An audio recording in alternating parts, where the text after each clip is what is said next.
Hello guys, आपका स्वागत है फिजिक्स पीवाई की for NEET JEE and CBSE में। अगर आपको कॉन्सेप्ट अच्छे से समझ में आ जाए तो वीडियो को लाइक करना और हमारे चैनल को सब्सक्राइब करना मत भूलना।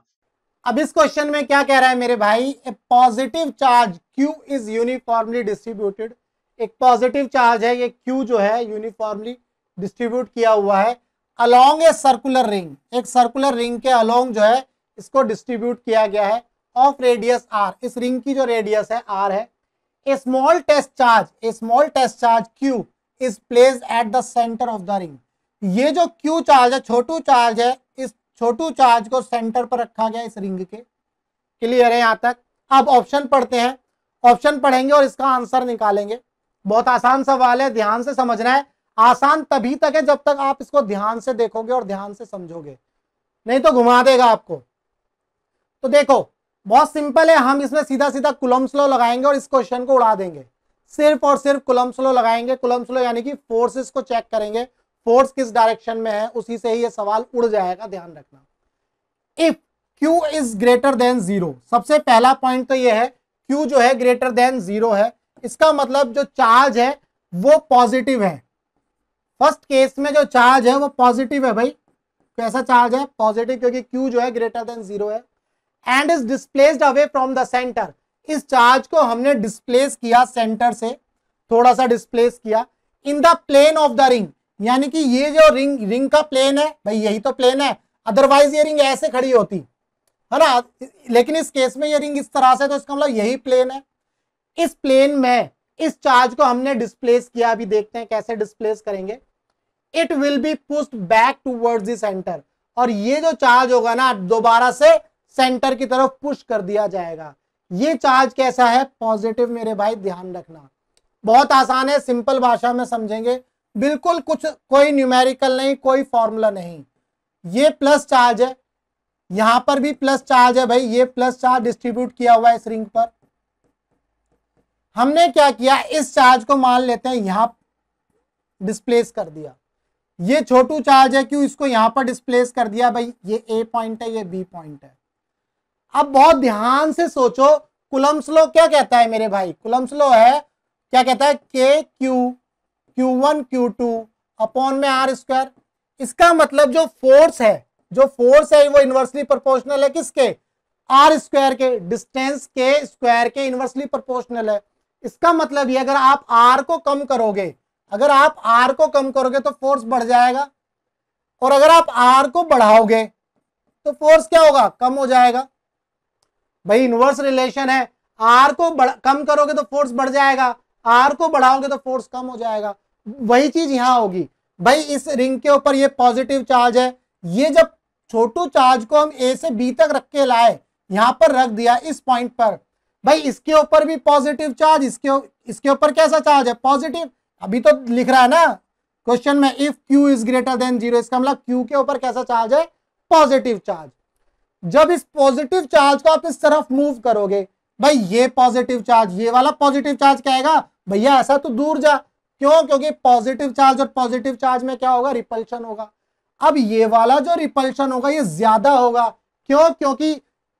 क्योंकि यहां पर और यहां पर जो डिस्टेंस हो गई वो कम हो गई, रेदर देन दिस डिस्टेंस। अगर मैं इसकी बात करूं तो भाई ये डिस्टेंस जब कम हो गई तो इन चार्जेस की वजह से इसके ऊपर जो फोर्स ऑफ रिपल्शन लगेगा वो इस डायरेक्शन में ज्यादा तेज लगेगा, और ये वाला जो फोर्स ऑफ रिपल्शन होगा ये कम होगा। तो ये जब स्ट्रॉन्ग रिपल्शन होगा तो ये इसको वापस बी से A की पोजीशन पर ही खींचेगा। इसका मतलब ये हुआ कि ये जो छोटू चार्ज है, अगर हम इसको A से B तक डिस्प्लेस करेंगे तो ये जो चार्जेस होंगे वापस इस चार्ज को B से A की तरफ धकेलेंगे और ये चार्ज वापस इस पॉइंट पर आ जाएगा। समझ में आया? क्लियर है? आगे दूसरा ऑप्शन, दूसरे तरीके से समझो इसको दूसरे तरीके से समझते हैं। भाई ये जो रिंग है इसके ऊपर ये पॉजिटिव चार्ज है, इस रिंग के ऊपर ये पॉजिटिव चार्ज है। मेरे भाई बहुत ध्यान से यार, बहुत विनम्रता के साथ समझाऊंगा। ये पॉजिटिव चार्ज है Q। भाई इस पॉजिटिव चार्ज की वजह से ये फोर्स लग रहा है, इसकी वजह से ये फोर्स, सॉरी सीधी लाइन बनाते हैं यार, इसकी वजह से ये फोर्स लग रहा है, ऐसे ही सबकी वजह से फोर्स लग रहे हैं, है ना। इस चार्ज के ऊपर कैसे फोर्स लग रहा है? रिपल्सिव फोर्स लग रहा है। ये चार्ज इसके ऊपर इस डायरेक्शन में फोर्स लगा रहा है और ये वाला चार्ज इसके ऊपर इस डायरेक्शन में फोर्स लगा रहा है। क्लियर है? तो भाई इसके ऊपर ये सभी फोर्सेस ऐसे लग रहा है एक्सपेंशन की तरह से। ये चार्ज है, एक फोर्स यहाँ लग रहा है, एक यहाँ, एक यहाँ, एक यहाँ, मतलब इसको एक तरह से खींच रहे हैं, है ना? सभी इसको खींच रहे हैं। भाई इसको यहां डिस्प्लेस करोगे तो ये इधर, इसको इधर फेंक देगा। इसको यहां डिस्प्लेस करोगे तो यहां पर जो चार्ज होगा वो इधर फेंक देगा। समझ गए? तो ये बेचारा कहीं नहीं जा पाएगा। इसको हल्का सा डिस्प्लेस करोगे वापस सेंटर में आ जाएगा, इधर डिस्प्लेस करोगे वापस सेंटर में आ जाएगा। तो इसका मतलब हमारा ए ऑप्शन जो है वो सही है। अगर चार्ज जो है पॉजिटिव है और रिंग के ऊपर भी जो चार्ज है वो पॉजिटिव है और इस चार्ज को इस रिंग के प्लेन में ही कहीं पर आप डिस्प्लेस करोगे, मान लो इधर डिस्प्लेस किया, तो ये चार्ज वापस से सेंटर पर आ जाएगा, क्योंकि इन सब के ऊपर जो चार्ज है वो पॉजिटिव है और ये भी पॉजिटिव है। पॉजिटिव पॉजिटिव रिपेल करेंगे और इसको बोलेंगे भैया तू ऐसा अपने सेंटर पर ही जा, है ना, हमारी फील्ड में आने की जरूरत नहीं है। इसीलिए ये जो ए ऑप्शन है वो करेक्ट हो जाता है। ये टूवर्ड्स द सेंटर पुश किया जाएगा बाकी सभी चार्जेस की वजह से जो रिंग के ऊपर है। बी ऑप्शन की बात करते हैं। इफ चार्ज इज जो है लेस देन जीरो है, यानी कि क्यू जो है लेस देन जीरो है, इसका मतलब यहां पर क्यू जो है नेगेटिव है। अब की बार क्यू जो हो गया नेगेटिव हो गया मेरे भाई, and is displaced away from the centre. इसको सेंटर से क्या किया? डिस्प्लेस किया जाता है। जैसे अब की बार ये माइनस क्यू हो गया और इसको डिस्प्लेस कर दिया ए से बी पर। ठीक है मेरे भाई, समझो इसको। If Q charge is negative and is displaced away, negative बोल रहा हूं क्योंकि लेस देन जीरो है, and is displaced away from the centre in the plane of the ring, it will never return. ये वापस कभी नहीं आएगा, वापस उधर ही चला जाएगा the centre and will continue moving till it hits the ring. समझो इसको भाई। जैसे यहां पर ये जब ये पॉजिटिव चार्ज था, ये पॉजिटिव चार्ज था, इसको रिपेल कर रहे थे, लेकिन अब की बार ये नेगेटिव चार्ज है, ये नेगेटिव चार्ज है। जब ये नेगेटिव चार्ज यहां आ जाएगा मेरे भाई, तो ये वाले जो पॉजिटिव चार्ज है इस नेगेटिव चार्ज को अट्रैक्ट करेंगे। क्यों? क्योंकि इस केस में जो डिस्टेंस है इन चार्जेस के बीच में वो कम है, और जो फोर्स ऑफ रिपल्शन या अट्रैक्शन कूलम्ब्स लॉ के अकॉर्डिंग आर के जो है इनवर्सली प्रोपोर्शनल होता है। तो इस केस में जो डिस्टेंस कम हो रही है, डिस्टेंस कम हो रही, तो इस वजह से इस चार्ज के ऊपर, नेगेटिव चार्ज के ऊपर, इन सभी पॉजिटिव चार्ज की वजह से जो अट्रैक्टिव फोर्स लगेगा वो ज्यादा हो जाएगा। ये वाला फोर्स ज्यादा हो जाएगा देन दीज फोर्सेस, क्योंकि यहां पर जो डिस्टेंस है वो बहुत ज्यादा हो गई। जब ये डिस्टेंस ज्यादा हो गई तो इसका जो फोर्स ऑफ अट्रैक्शन है ये कम होगा, ये वाला फोर्स ऑफ अट्रैक्शन ज्यादा होगा। तो ये जो पॉजिटिव चार्ज इस साइड वाले इस चार्ज को अपनी तरफ खींच लेंगे। समझ में आ गया? तो जब ये इसको अपनी तरफ खींच लेंगे तो ये तब तक मूव करेगा जब तक ये चार्ज इस रिंग को हिट ना कर जाए। तो आई होप आपको ये समझ में आ गया। इसका मतलब हमारा बी ऑप्शन भी जो है करेक्ट है। क्लियर है मेरे भाई? बहुत बढ़िया। सी की बात करते हैं। If charge is less than zero, यानी कि नेगेटिव है, इट विल परफॉर्म एसएचएम। ये क्या परफॉर्म करेगा? SHM for small displacement, for small displacement along the axis. Axis के अलोंग जो है स्मॉल डिस्प्लेसमेंट में ये एसएचएम सिंपल हार्मोनिक मोशन में ट्रेवल करना शुरू कर देगा। इसको समझना बहुत जरूरी है। क्यू जो है मेरे भाई नेगेटिव चार्ज है। क्यू कैसा चार्ज है? नेगेटिव चार्ज है ना। क्यू लेस देन जीरो दिया हुआ है भाई। अब की बार जो ये चार्ज है ये रिंग के प्लेन में डिस्प्लेस नहीं कर रहे हैं। कैसे कर रहे हैं? Along the axis, along the axis. यहां ध्यान दो मेरे भाई, मान लो ये रिंग है, ये रिंग अब की बार ऐसे रखी है, ऐसे, है ना, और ये रिंग ऐसे रखी है और ये रिंग का एक्सिस है इधर। ये चार्ज जो है यहां पर रखा हुआ है। चार्ज कहां पर रखा हुआ है? यहां। और इस रिंग के ऊपर positive charge, positive charge, positive charge, ये आपने पढ़ा है। ठीक है। हमने क्या किया, इस जो ये जो माइनस क्यू चार्ज है इसको यहां रखा, यहां रख लेते हैं भाई, थोड़ा छोटी डिस्टेंस पे रखेंगे माइनस क्यू। ये माइनस क्यू यहां रख दिया। ठीक है, इसको यहां रख लेते हैं, इसको यहां से साफ कर देते हैं यार। ओहो, ये चलो छोड़ो, कोई नहीं। ये माइनस क्यू चार्ज को हमने इस पॉइंट से यहां रखा हुआ है। तो अब क्या होगा? देखो भाई, ये पॉजिटिव चार्ज, ये नेगेटिव चार्ज, भाई ये सारे चार्जेस इसके ऊपर क्या लगाएंगे? फोर्स लगाएंगे। जब ये सभी चार्जेस इसके ऊपर फोर्स लगाएंगे तो वो इस डायरेक्शन में लग रहा होगा फोर्स, ये आपने पढ़ा है। जब हम इस रिंग की वजह से इसके एक्सियल पॉइंट पर इलेक्ट्रिक फील्ड निकालते हैं तो वहां पर हम देखते हैं कि फोर्स किस डायरेक्शन में लगता है।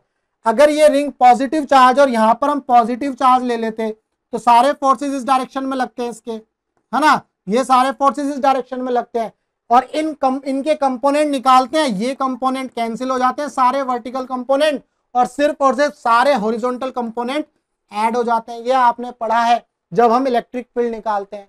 तो बिल्कुल सेम फोर्स के लिए भी होगा। अब चूंकि ये नेगेटिव चार्ज है तो नेगेटिव चार्ज होगा तो भाई पॉजिटिव चार्ज में ये फोर्स इस डायरेक्शन में लग रहा था, नेगेटिव चार्ज पर फोर्स इस डायरेक्शन में लगेगा। क्लियर है? तो इसका मतलब ये सारे चार्जेस, ये पॉजिटिव चार्जेस नेगेटिव चार्ज को अपनी तरफ खींचेंगे। भाई जब इसे अपनी तरफ खींचेंगे तो ये वापस सेंटर की तरफ आएगा। क्लियर है? लेकिन ये यहां नहीं रुकेगा मेरे भाई, ये यहां नहीं रुकेगा।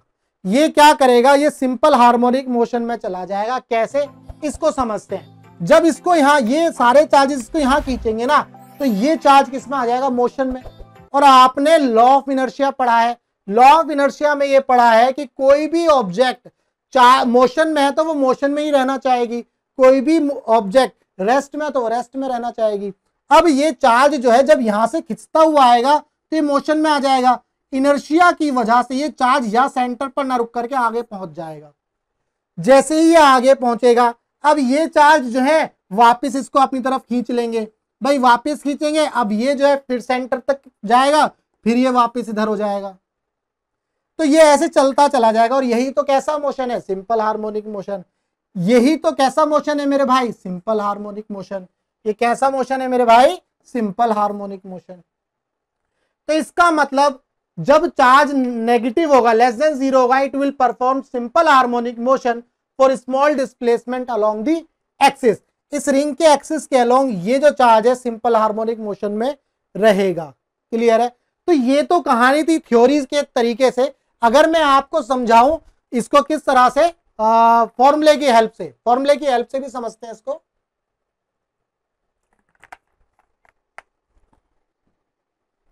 फॉर्मूले की हेल्प से भी समझते हैं। भाई इस रिंग की वजह से अगर मान लो इस पॉइंट पर मैं इलेक्ट्रिक फील्ड निकालूंगा तो वो क्या आती है, के क्यू एक्स अपॉन में R square plus X square की पावर 3/2। ये आपने फॉर्मूला पढ़ा है इलेक्ट्रिक फील्ड का। के क्यू एक्स अपॉन में R square plus X square की पावर 3/2, ये फॉर्मूला आपने पढ़ा है मेरे भाई। क्लियर है? ये फॉर्मूला आपने पढ़ा है। अब हम क्या करेंगे, अब आपको कुछ चीजें मैं यहां बताता हूं। जो सिंपल हार्मोनिक मोशन में जब कोई ऑब्जेक्ट मूव करती है, जब कोई ऑब्जेक्ट सिंपल हार्मोनिक मोशन में मूव करती है उसका डिस्प्लेसमेंट होता है x = a sin ω t। हम ये मान लेते हैं कि कोई पार्टिकल जब ऑसिलेशन में या सिंपल हार्मोनिक मोशन में है तो ये डिस्प्लेसमेंट होगा। भाई इसकी वेलोसिटी निकालोगे तो क्या हो जाएगी, dx अपॉन में dt। इसको सॉल्व कर लेंगे तो ये आ जाएगा a omega cos ω t। Differentiation कर रहा हूं मैं यहां पर। और एक्सीलरेशन निकालेंगे तो वो क्या हो जाएगा मेरे भाई, एक्सीलरेशन हो जाएगा a ओमेगा cos ओमेगा का क्या होता है, माइनस साइन ω t, है ना। और फिर इस ओमेगा का एक बार और डिफरेंशिएशन कर देंगे तो ये हो जाएगा minus a omega square sine ω t। Clear है मेरे भाई, साइन ω t, ये साइन है, साइन ω t। तो यहां से आपको पता चल गया एक्सेलरेशन क्या होगा, minus a omega square sine ω t। अगर मैं यहां पर इसको देखूं, a जो है किसके इक्वल है, a साइन ω t तो हमारा x के बराबर है, a साइन ω t हमारा x के बराबर है। तो मैं इसको इस तरह से लिख सकता हूं, minus omega square into x.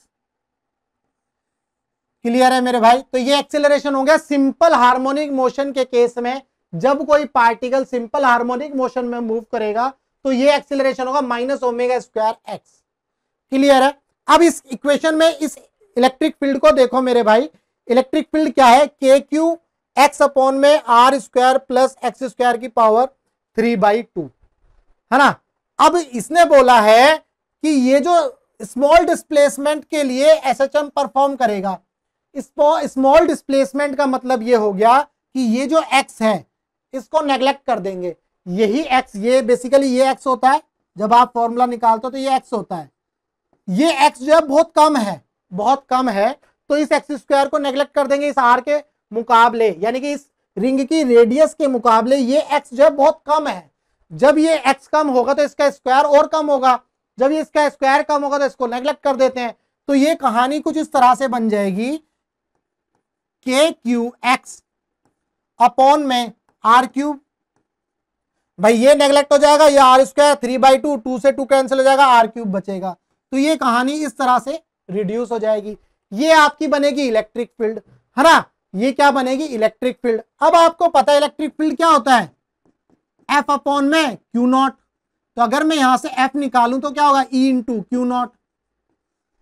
ठीक है भाई, और एफ क्या होता है, mass into acceleration, mass into acceleration is equal to E into Q nought. यही आपने पढ़ा है, और यहां से हम एक्सीलरेशन निकाल सकते हैं। ये एक्सीलरेशन क्या हो जाएगा मेरे भाई, ये हो जाएगा ई इंटू क्यू नॉट अपॉन में एम। भाई ये जो इलेक्ट्रिक फील्ड आई है ना आपकी के क्यू एक्स अपॉन में आर क्यूब, जब इस इक्वेशन को आप यहां पर पुट करोगे, कहां पुट करें भाई, यहां देखते हैं, इस इक्वेशन को यहां पे पुट करेंगे तो आपके पास ये आएगा एक्सीलरेशन। कलर दूसरा ले लेते हैं यार। तो एक्सीलरेशन क्या आएगा मेरे भाई, एक्सीलरेशन हो जाएगा ई क्या आ गया, के क्यू एक्स, भाई इलेक्ट्रिक फील्ड आ गई के क्यू एक्स अपॉन में आर क्यूब, ये आ गई इलेक्ट्रिक फील्ड, और यहां पे क्यू नॉट है अपॉन में एम। अब मुझे ये बताओ, ये वाली जो टर्म है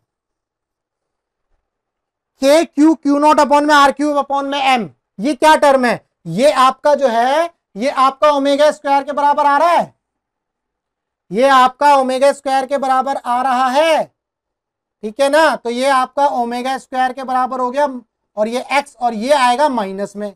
माइनस में क्यों आएगा, क्योंकि ये जो हम फोर्स निकालेंगे, ये वाला जो फोर्स होगा, ये जो फोर्स हम निकालेंगे, ये फोर्स किस डायरेक्शन में होगा, इलेक्ट्रिक फील्ड के नेगेटिव डायरेक्शन में, क्योंकि इलेक्ट्रिक फील्ड तो इस डायरेक्शन में लगेगी, और फोर्स किस डायरेक्शन में लगेगा इस चार्ज के ऊपर, इस डायरेक्शन में।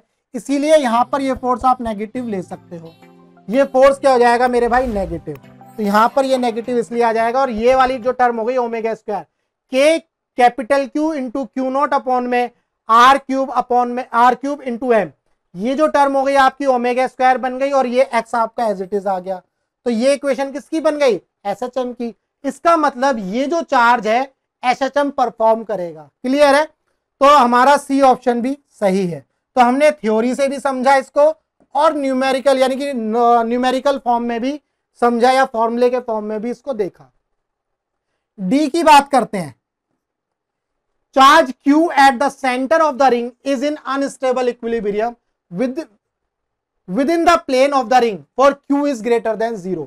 अगर चार्ज ग्रेटर देन 0 है, अगर चार्ज ग्रेटर देन 0 है, if the Q at the center of the ring is in unstable equilibrium within the plane of the ring for Q is greater than 0। अगर charge जो है किसमें होगा, charge जो है किसमें होगा, ग्रेटर देन 0 है, चार्ज जो है यानी कि पॉजिटिव होगा। चार्ज पॉजिटिव था तो ये वाला केस था, ए हमारा चार्ज जो है पॉजिटिव था, तो ये वाला केस था। तो इसका मतलब ये था कि जब हम इस चार्ज को डिस्प्लेस करेंगे तो ये चार्ज जो है वापस अपनी ओरिजिनल शेप में आ रहा था, मतलब सेंटर पर आ रहा था। भाई इधर डिस्प्लेस किया इधर आ गया, इधर डिस्प्लेस किया इधर आ गया, है ना। तो जैसे जैसे हम इसको डिस्प्लेस कर रहे थे वापस सेंटर में आ रहा था, जब ये चार्ज कैसा था, पॉजिटिव था, जब ये चार्ज पॉजिटिव था। तो इस केस में ये कैसा इक्विलिब्रियम होगा, ये होगा स्टेबल इक्विलिब्रियम। स्टेबल इक्विलिब्रियम में क्या होता है, जैसे पेंडुलम आप समझ लो, भाई आपने इस पेंडुलम को इधर खींचा, है ना, इधर डिस्प्लेस किया, तो ये पेंडुलम वापस अपनी ओरिजिनल शेप पर आएगा, फिर इधर जाएगा, फिर वापस अपनी ओरिजिनल शेप में आएगा, है ना, अपनी ओरिजिनल पोजीशन पर आएगा। तो ये कैसा इक्विलिब्रियम हो जाता है, ये स्टेबल इक्विलिब्रियम। आपने थोड़ा सा डिस्प्लेस किया, वापस वो ऑब्जेक्ट अपनी ओरिजिनल शेप में आ गई, ओरिजिनल पोजीशन पर आ गई, फिर डिस्प्लेस किया, फिर ये ओरिजिनल पोजीशन पर आ गई। तो ये कहलाता है स्टेबल इक्विलिब्रियम। लेकिन क्वेश्चन में बोल रहा है Q eight the centre of the ring is in unstable equilibrium. भाई ये अनस्टेबल इक्विलिब्रियम में नहीं है, स्टेबल इक्विलिब्रियम में। अगर चार्ज जो है ग्रेटर देन 0 होगा, यानी कि पॉजिटिव होगा। ये कब सही हो जाता, अगर चार्ज जो है लेस देन 0 होता। अगर चार्ज लेस देन 0 होता यानी कि नेगेटिव हो जाता, नेगेटिव हो जाता तो आपका ये बी वाला ऑप्शन बनता। बी वाला ऑप्शन बनता और ये जो नेगेटिव चार्ज है इधर की तरफ खिंचता चला जाता, यानी कि हमने इसको यहां डिस्प्लेस किया और ये वाले चार्ज इसको उधर खींच लेंगे। जब ऐसी सिचुएशन होगी तो एक ऐसा इक्विलिब्रियम कहलाएगा अनस्टेबल इक्विलिब्रियम। तो जो डी ऑप्शन है ये कब सही होता, जब चार्ज जो है हमारा लेस देन 0 होता। अदरवाइज ये कैसा इक्विलिब्रियम है, ये अनस्टेबल इक्विलिब्रियम नहीं है, स्टेबल इक्विलिब्रियम है। तो डी ऑप्शन भी हमारा गलत है। क्लियर है? तो चार्ज जो है सेंटर पर जो होगा, अगर वो चार्ज ग्रेटर देन 0 यानी कि पॉजिटिव होगा, तो ये किसमें होगा, स्टेबल इक्विलिब्रियम है, ना कि अनस्टेबल इक्विलिब्रियम में। ये अनस्टेबल इक्विलिब्रियम में कतई नहीं होगा, ध्यान रखना। स्टेबल इक्विलिब्रियम में, स्टेबल इक्विलिब्रियम का मतलब है अगर किसी ऑब्जेक्ट को इनिशियल पोजीशन से आप डिस्प्लेस करोगे तो वो ऑब्जेक्ट वापस अपनी इनिशियल पोजीशन पर आ जाएगी, ये कहलाएगा स्टेबल इक्विलिब्रियम। किसी ऑब्जेक्ट को डिस्प्लेस किया, वो वापस और डिस्प्लेस हो गई, फिर और डिस्प्लेस हो गई, अरे डिस्प्लेस होती जा रही है, तो ये कैसा कहलाएगा, अनस्टेबल इक्विलिब्रियम। समझ गए? तरीके काफी है इसको समझने के। भाई ये बाउल ले लो कटोरा और ये बाउल ले लो उल्टा। भाई यहां से आपने कंचा इसको ऐसे छोड़ा, कंचा, छोटा कंचा होता है, कंचे खेलते हैं, कंचा खेलते हैं ना, वो कंचे को यहां से छोड़ा और ये कंचा ऐसे जाएगा, फिर वापस यहां जाएगा, फिर वापस ऐसे घूमता चलेगा, तो ये कैसा इक्विलिब्रियम कहलाएगा, बाउल के अंदर स्टेबल इक्विलिब्रियम। भाई कंचे को आपने इसके ऊपर यहां से छोड़ दिया, अब ये कंचा क्या होगा, ऐसे जाएगा और ऐसे चलता ही चला जाएगा यार, तो ये कैसा इक्विलिब्रियम कहलाएगा, अनस्टेबल इक्विलिब्रियम। क्लियर है? तो स्टेबल और अनस्टेबल में समझ में आ गया। तो बिल्कुल यहां भी वही सिचुएशन हो रही होगी। भाई जब इस चार्ज को हमने यहां डिस्प्लेस किया, पॉजिटिव चार्ज को, ये वाले पॉजिटिव चार्ज इसको बोलेगा चल भाई तू वापस जा सेंटर पर, तो ये वापस सेंटर पर आ जाएगा। तो ये कैसा इक्विलिब्रियम होना चाहिए, स्टेबल इक्विलिब्रियम। जबकि ऑप्शन में बोल रहा है ये अनस्टेबल इक्विलिब्रियम होगा, जो कि गलत है। ये स्टेबल इक्विलिब्रियम होगा, इसलिए डी ऑप्शन भी हमारा गलत है। क्लियर है? तो ए, बी और सी ऑप्शन इसके सही है। ध्यान से समझना है यार मेरे भाई, ये जो एग्जाम्पलर के क्वेश्चन है ना, दिमाग खराब कर देते हैं। तो चीजों को ध्यान से वर्ड वाइज वर्ड पढ़ो तो आपको समझ में आएगा। क्लियर है? तो इसका आंसर हुआ ए, बी और सी।